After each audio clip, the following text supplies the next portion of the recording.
नमस्कार, बहुत स्वागत है आपका न्यूज़ 18 के डिजिटल प्लेटफॉर्म पर। मैं हूं प्रशांत कटारे और आज बताएंगे आपको आखिर क्या है मोदी और पुतिन का रूबल रुपया पैक्ट और डिफेंस से लेकर न्यूक्लियर तक क्या हुई है डील।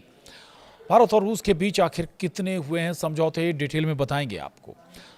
पहले अगर संक्षेप में बात करें तो 23वें भारत रूस शिखर सम्मेलन में पीएम मोदी और राष्ट्रपति पुतिन ने ऐतिहासिक संयुक्त बयान जारी किया। दोनों देशों ने 2030 तक 100 अरब डॉलर के व्यापार और नेशनल करेंसी में सेटलमेंट का लक्ष्य रखा है। रक्षा क्षेत्र में मेक इन इंडिया के तहत सह उत्पादन और टेक्नोलॉजी ट्रांसफर पर सहमति बनी है। वहीं रूस ने यूएनएससी में भारत की दावेदारी का समर्थन किया और आतंकवाद के खिलाफ जीरो टॉलरेंस की प्रतिबद्धता भी दोहराई। तो 5 दिसंबर 2025 का दिन इतिहास के पन्नों में स्वर्ण अक्षरों में दर्ज हो गया है।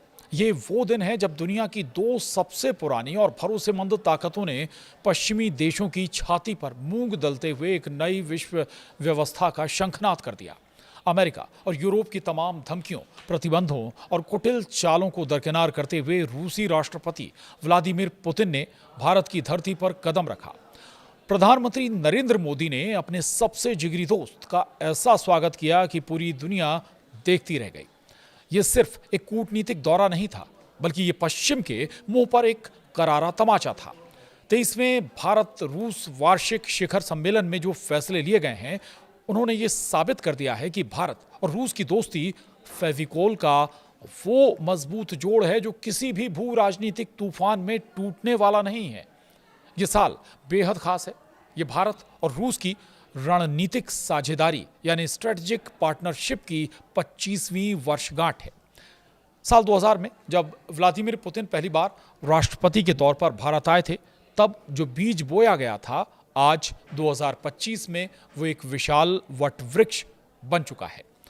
प्रधानमंत्री नरेंद्र मोदी और राष्ट्रपति व्लादिमीर पुतिन ने संयुक्त बयान जारी कर साफ कर दिया है कि ये रिश्ता विश्वास और आपसी सम्मान की उस नींव पर खड़ा है जिसे कोई हिला नहीं सकता।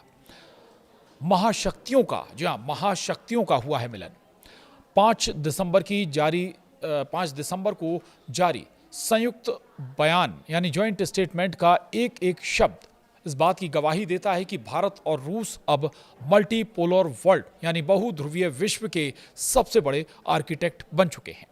दोनों नेताओं ने साफ किया कि दो बड़ी शक्तियों के रूप में उनकी ये साझेदारी वैश्विक शांति और स्थिरता के लिए एक लंगर की तरह है, एंकर की तरह है। ये अमेरिका की उस दादागिरी को सीधी चुनौती है जो दुनिया को अपने हिसाब से चलाना चाहता है। संयुक्त बयान के 70 बिंदुओं में छिपा है भविष्य का वो रोड मैप जो भारत को एक मिलिट्री और इकोनॉमिक सुपर पावर बनाने के लिए तैयार किया गया है। चाहे वो डिफेंस हो, स्पेस हो, न्यूक्लियर एनर्जी हो या फिर ट्रेड, हर मोर्चे पर रूस ने भारत का हाथ थाम लिया है। डिफेंस में कैसे मिला मेक इन इंडिया को रूसी बूस्टर, ये भी जानिए। दरअसल रक्षा क्षेत्र हमेशा से भारत और रूस संबंधों की रीढ़ रहा है, लेकिन इस बार कहानी बदल गई है। अब भारत सिर्फ खरीदार नहीं है। प्रधानमंत्री मोदी के आत्मनिर्भर भारत अभियान को रूस ने अपना पूरा समर्थन दिया है। संयुक्त बयान के पैराग्राफ 28 से 31 में साफ लिखा है कि अब रिश्ता खरीद फरोख्त से आगे बढ़कर को डेवलपमेंट और को प्रोडक्शन यानी सह विकास और सह उत्पादन पर आ गया है। रूस ने वादा किया है कि वो भारत में ही अपने हथियारों के स्पेयर पार्ट्स, कंपोनेंट्स और एग्रीगेट्स का निर्माण करेगा। इसका मतलब समझ सकते हैं आप। इसका मतलब है कि अब युद्ध के समय भारत को स्पेयर पार्ट्स के लिए मॉस्को की तरफ नहीं देखना पड़ेगा। सब कुछ भारत में बनेगा। टेक्नोलॉजी ट्रांसफर के जरिए रूस भारत की सेना को वो ताकत देने जा रहा है जिससे हमारे दुश्मन थर्रा उठेंगे। इतना ही नहीं, भारत में बने ये रूसी हथियार दोस्त देशों को एक्सपोर्ट भी किए जाएंगे। ये भारत को डिफेंस मैन्युफैक्चरिंग हब बनाने की दिशा में सबसे बड़ा कदम है। वे नई दिल्ली स्थित हैदराबाद हाउस में मिले पुतिन और मोदी। 22वीं IRIGC बैठक जो 4 दिसंबर 2025 को हुई, उसमें यह तय किया गया कि भारत की सुरक्षा जरूरतों के हिसाब से एडवांस्ड डिफेंस टेक्नोलॉजी का साझा विकास होगा। ये उन पश्चिमी देशों के लिए बड़ा झटका है जो भारत को अपनी शर्तों पर हथियार बेचना चाहते थे। अब डॉलर को बाय बाय 100 अरब डॉलर का लक्ष्य रखा गया है। संकेत समझिए आप, डॉलर को बाय बाय। अर्थव्यवस्था के मोर्चे पर मोदी और पुतिन ने जो फैसला लिया है वो डॉलर की बादशाहत को सीधा चैलेंज है। दोनों नेताओं ने 2030 तक द्विपक्षीय व्यापार को 100 अरब डॉलर तक ले जाने का लक्ष्य रखा है। लेकिन सबसे बड़ी बात यह है कि यह व्यापार डॉलर में नहीं बल्कि नेशनल करेंसी यानी रुपया और रूबल में होगा। संयुक्त बयान के पैराग्राफ 13 में साफ लिखा है कि दोनों देश अपने नेशनल पेमेंट सिस्टम को एक दूसरे से जोड़ने पर काम करेंगे, यानी भारत का यूपीआई और रूस का एमआईआर या अन्य सिस्टम एक साथ काम करेंगे। इससे पश्चिमी देशों के प्रतिबंध यानी सैंक्शंस धरे के धरे रह जाएंगे, बिना किसी रुकावट के व्यापार होगा। इसके अलावा भारत और यूरेशियन इकोनॉमिक यूनियन EAEU के बीच फ्री ट्रेड एग्रीमेंट FTA पर बातचीत तेज करने का फैसला लिया गया है। यह भारत के लिए एक बहुत बड़ा बाजार खोल देगा। ये कहा तेरिनबर्ग और कजान में भारत के 2 नए वाणिज्य दूतावास यानी कॉन्सुलेट्स खुलने जा रहे हैं। ये बताता है कि भारत अब रूस के सुदूर इलाकों तक अपनी पहुंच बना रहा है। वहीं पुतिन और मोदी के सामने समझौतों का आदान प्रदान हुआ है।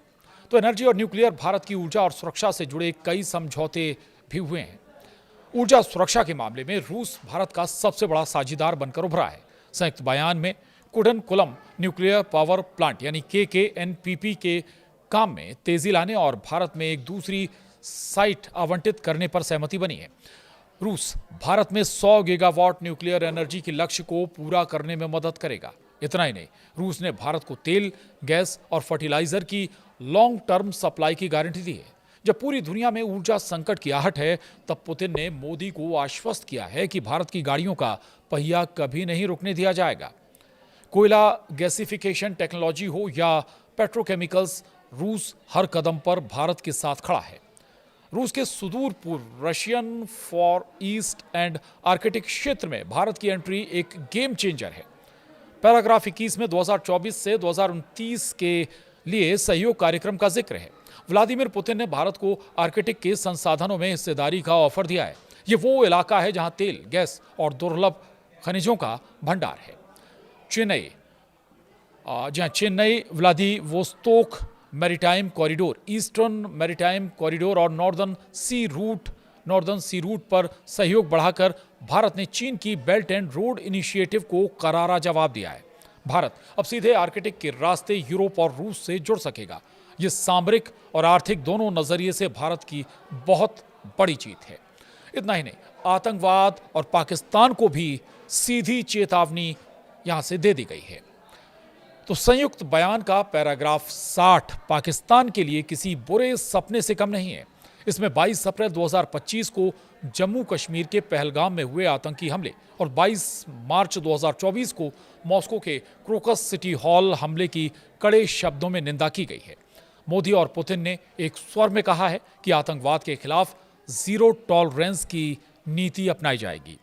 सीमा पार से आतंकवाद यानी cross border movement of terrorist और टेरर फाइनेंसिंग का जिक्र करके इशारों में पाकिस्तान को बता दिया गया है कि अब उसकी खैर नहीं। दोनों देशों ने कसम खाई है कि वे आतंकियों के सेफ हेवन, सुरक्षित पनाहगाहों को जड़ से उखाड़ फेंकेंगे, चाहे वो अफगानिस्तान में छिपे आतंकी हों या पाकिस्तान में। भारत और रूस मिलकर उनका सफाया करेंगे। इतना ही नहीं, संयुक्त राष्ट्र में भारत की वीटो पावर की पक्की गारंटी भी मिल गई है। संयुक्त राष्ट्र सुरक्षा परिषद यानी UNSC में सुधार और भारत की स्थायी सदस्यता, परमानेंट मेंबरशिप को लेकर रूस ने अपना समर्थन फिर दोहराया है। पैराग्राफ 42 में साफ लिखा है कि रूस एक रिफॉर्म्ड और एक्सपेंडेड UN सिक्योरिटी काउंसिल में भारत की स्थायी सदस्यता का दृढ़ समर्थन, स्टीडफास्ट सपोर्ट करता है। ये उन देशों के लिए संदेश है जो UN में भारत का रास्ता रोकने की कोशिश करते हैं। रूस ने साफ कर दिया है कि वो अपनी वीटो पावर और कूटनीतिक ताकत का इस्तेमाल करके भारत को उसका हक दिलाकर रहेगा।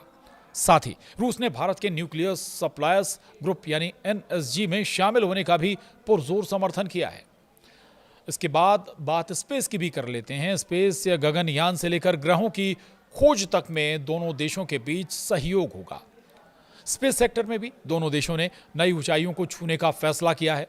इसरो और रोस्कोस्मोस के बीच इंसानी मिशन यानी human space flight rocket engine का विकास और ग्रहों की खोज प्लेनेटरी एक्सप्लोरेशन में सहयोग बढ़ाया जाएगा। भारत का गगनयान मिशन हो या भविष्य के स्पेस स्टेशन का सपना, रूस की टेक्नोलॉजी भारत के लिए अहम साबित होगी। इसके अलावा कनेक्टिविटी पर भी फोकस होगा। International north south transport corridor INSTC को मजबूत करने पर जोर दिया गया है। ये रूट भारत को ईरान और मध्य एशिया होते हुए रूस और यूरोप से जोड़ेगा। ये स्वेज नहर का विकल्प बन सकता है और व्यापार की लागत को काफी कम कर देगा। रूस और भारत की रेलवे के बीच सहयोग से टेक्नोलॉजी एक्सचेंज होगी, जिससे भारतीय रेलवे को आधुनिक बनाने में भी मदद मिलेगी। इसके अलावा क्रिटिकल मिनरल्स और टेक्नोलॉजी पर भी मिलकर काम करेंगे दोनों देश। आज की दुनिया में जिसके पास चिप्स और क्रिटिकल मिनरल्स हैं वही राजा है। संयुक्त बयान के पैराग्राफ 33 में क्रिटिकल मिनरल्स जैसे लिथियम, कोबाल्ट और रेयर अर्थ मटेरियल्स की खोज और प्रोसेसिंग में सहयोग की बात कही गई है। यह हाईटेक इंडस्ट्री और इलेक्ट्रिक वाहनों के लिए ज़रूरी है। दोनों देश क्वांटम कंप्यूटिंग, AI और डिजिटल सिक्योरिटी में भी साथ मिलकर काम करेंगे। और अब बेहद महत्वपूर्ण बात आखिर में, जहां 2026 में मॉस्को में अगला महासम्मेलन होने जा रहा है और इस ऐतिहासिक दौर का अंत एक और बड़ी खबर के साथ हुआ है, जहां राष्ट्रपति पुतिन ने PM मोदी को 2026 में 24वें वार्षिक शिखर सम्मेलन के लिए रूस आने का न्योता दिया है। PM मोदी ने इसे स्वीकार कर लिया है और इसके साथ ही भारत और रशिया की दोस्ती प्रगाढ़ होने के रास्ते पर और 2 कदम आगे बढ़ गई है। आज के लिए इतना ही। नमस्कार।